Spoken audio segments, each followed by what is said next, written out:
بلدیاتی الیکشن کی تیاریوں کا معاملہ۔ پیپلز پارٹی شعبہ خواتین لاہور کی صدر نرگس خان کی صدارت میں شعبہ خواتین ڈسٹرکٹ 1 نائب صدر فوزیہ الطاف کی رہائش گاہ پر خصوصی اجلاس کا انعقاد۔ اجلاس میں سینئر رہنما پاکستان پیپلز پارٹی سید آصف ہاشمی، انفارمیشن سیکرٹری شعبہ خواتین لاہور شہناز کنول، پیپلز پارٹی ڈسٹرکٹ 1 کے صدر Zahid Zulfiqar Khan, general secretary district Shakeel Mir Chinni کی شرکت۔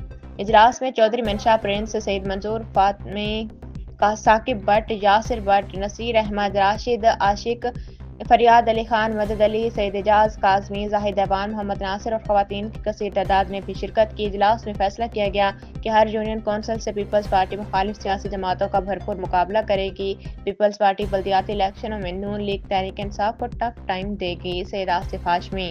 شعبہ خواتین لاہور بھر میں شانہ بشانہ کام کریں گی اور بلدیاتی الیکشن جیتیں گی نرگس خان۔ میں اپنی لاہور کی صدر نرگس خان اور پنجاب کی صدر سمینا گھر کی قیادت میں اس حلقے میں خواتین کو متحرک کروں گی۔ فوزیہ الطاف۔ بلدیاتی الیکشنز میں جیالوں کی جیت نوشتہ دیوار ہے۔ وکاس منشا پرنس۔ تقریب کے اختتام پر زون پی پی 145 کی تنظیم 9 کی گئی این اے 117 کے ٹکٹ ہولڈر سینئر رہنما سید آصف ہاشمی کی مشاورت اور کارکنوں کے اصرار پر جنرل سیکرٹری فریاد علی خان کو زونل صدر منتخب کر لیا گیا۔